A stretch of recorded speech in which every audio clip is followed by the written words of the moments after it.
దేశంలో 29వ రాష్ట్రంగా అవతరించింది తెలంగాణ. 60 ఏళ్ల పోరాటం తర్వాత తెలంగాణ రాష్ట్రం ఆవిర్భవించింది.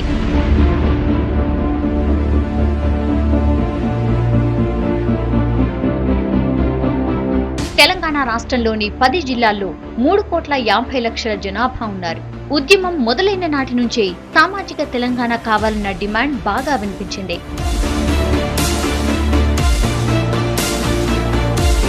పార్టీలన్నీ కూడా సామాజిక తెలంగాణ నినాదాన్ని తలకెత్తుకున్నాయి. బలహీన వర్గాలకు పెద్దపీట వేస్తామని చెప్పుకున్నాయి.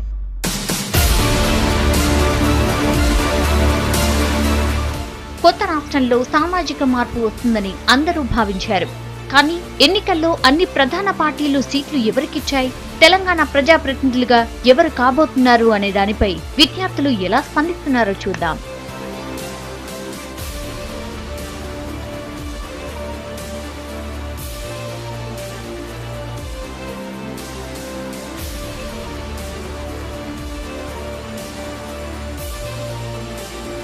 వాళ్ళు చెప్తున్న మాటలు నమ్మి మోసపోవద్దు. వాగ్దానాలు చేస్తున్నట్టుగానే ఈసారి కూడా వాగ్దానాలు చేస్తున్నారు వీళ్ళు. బీసీలకు ఎంతమందికి టికెట్లు ఇచ్చినాను, బీసీలకు 100 సీట్లు ఇస్తామని చెప్పి 50% సీట్లు కూడా కేటాయించినటువంటి తెలంగాణ ఉద్యమంలో దళిత బడుగు బలహీన వర్గాల విద్యార్థుల పాత్ర చాలా కీలకం. తెలంగాణ జనాభాలో ఎస్సీ, ఎస్టీ, బీసీ, మైనార్టీలే ఎక్కువ. 2011 జనాభా లెక్కల ప్రకారమే ఎస్సీలు 17%, ఎస్టీలు 9%, మైనార్టీలు 12%, బీసీలు అత్యధికంగా 52%. అంటే తెలంగాణలో 90% జనాభా బడుగు బలహీన వర్గాల వారే. జనాభాలో ఇంత శాతం ఉన్న వీరు రాజకీయంగా మాత్రం ఇప్పటికీ అగ్రకులాల కిందే ఉన్నారు.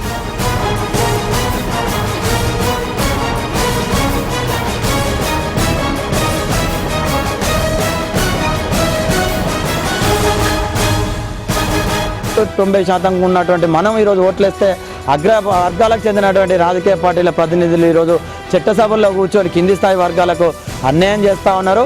ఎన్నికల ముందు అన్ని పార్టీల నాయకుల ఉపన్యాసాలు చూస్తే సామాజిక తెలంగాణ రాబోతుందనే అభిప్రాయం కలుగుతుంది.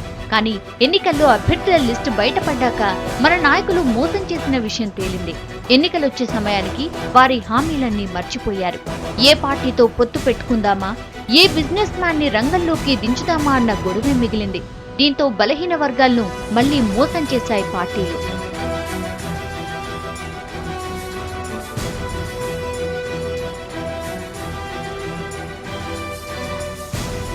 ఇప్పుడున్నటువంటి నాయకులు దాదాపు అంటే చంద్రబాబు నాయుడు కానీ, కేసీఆర్ కానీ, ఇంకా వేరే వాళ్ళు కానీ బీసీలకు కానీ, ఎస్సీ ఎస్టీలకు కానీ సమన్వయం చేస్తామని చెప్పేసి చాలా నమ్మకాలు వల్లిస్తున్నారు.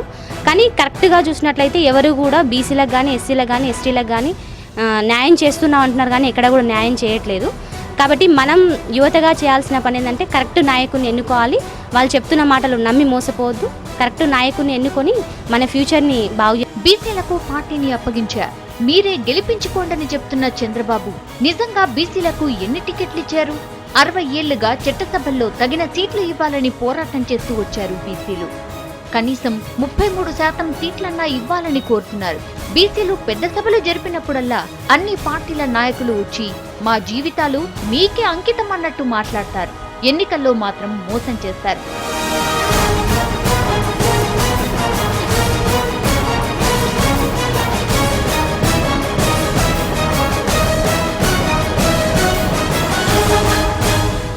నిజానికి వాళ్ళు వాగ్దానాలు చేసినట్లుగా బీసీలకు మరి మహిళలకి ప్రాతినిధ్యం కల్పిస్తారు అనేది అయితే మరి ఆలోచించాల్సిన విషయమే. ఒకవేళ అట్లా కల్పించినప్పటికీ కూడా చిత్తశుద్ధితో ఆ వర్గాలకు న్యాయం జరగాలి, లేకుంటే న్యాయం చేయాలని చిత్తశుద్ధి ఉంటేనే వీళ్ళందరికీ న్యాయం జరుగుతుంది. పార్టీలో ఉన్న బీసీలు చివరి క్షణం దాకా తమకు టికెట్లు వస్తాయో లేదో కూడా తెలియని గందరగోళంలోనే ఉండిపోతున్నారు.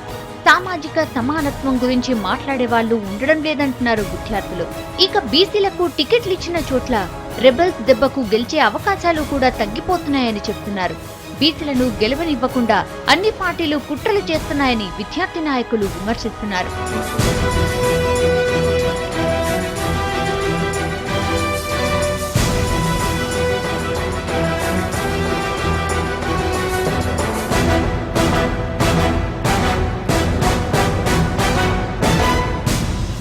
టీడీపీ పార్టీ చూసినట్టయితే బీసీ డిక్లరేషన్ అనే పేరుతో బీసీలకు 100 సీట్లు ఇస్తామని చెప్పి చంద్రబాబు నాయుడు కూడా ఈరోజు బీసీలకు కనీసము 50% సీట్లు కూడా కేటాయించినటువంటి సందర్భం కనపడుతూ ఉంది. అధికార పక్షం ప్రతిపక్షాలు ఎవరు చూసినా టికెట్లలో బీసీలకు సరైన ప్రాతినిధ్యం ఇవ్వలేదంటున్నారు బీసీ యువజన సంఘాల నేతలు.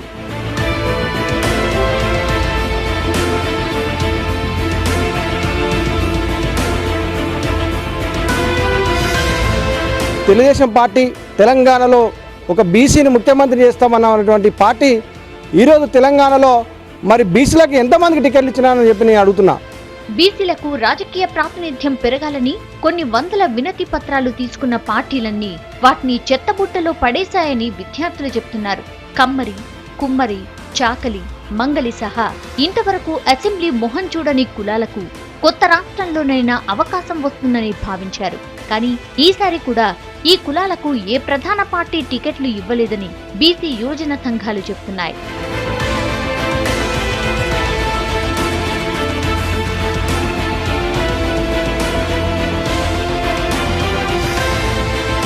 మొత్తం కూడా ఎస్ఎస్సీ బీసీ మైనార్టీ వర్గాలు మొత్తం కూడా ఒక తాటి మీదకి వచ్చి రానున్న రోజుల్లో ఏ పార్టీ అయినా కానీ మనకు అన్యాయం చేస్తున్నటువంటి పార్టీలను వ్యతిరేకించి మనకు న్యాయం జరిగే విధంగా ముందుండి పోరాడాలని చెప్పేసి కూడా. ఇక బీసీని సీఎం చేస్తామని కొన్ని పార్టీలు, దళితుల్ని చేస్తామని మరికొన్ని చెప్తున్నా ఎంతవరకు మాట మీద నిలబడతాయన్న సందేహం జనంలో ఉంది. సామాజిక తెలంగాణ మాతోనే సాధ్యమంటున్న మాటలన్నీ అబద్ధాలేనని విద్యార్థులు అర్థం చేసుకుంటున్నారు. అందుకే మన నేతల మాటలపై ఏమాత్రం నమ్మకం లేదని చెప్తున్నారు.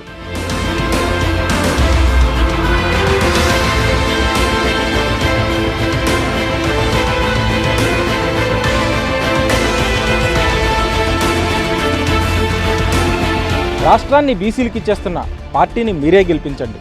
బంగారు తెలంగాణలో అందరూ భాగస్వామ్యులే. సామాజిక తెలంగాణ మాతోనే సాధ్యం. ఇవి మన పార్టీలు ఇస్తున్న స్లోగన్లు. కానీ సీట్ల పంపకంలో మాత్రం ఈ హామీలు ఎక్కడా కనిపించలేదు. దాంతో యువత ఎవరికి ఓటేయాలనే గందరగోళంలో పడిపోయింది. కెమెరామెన్ శ్రీకాంత్తో చేతన్, బేసిక్స్ న్యూస్.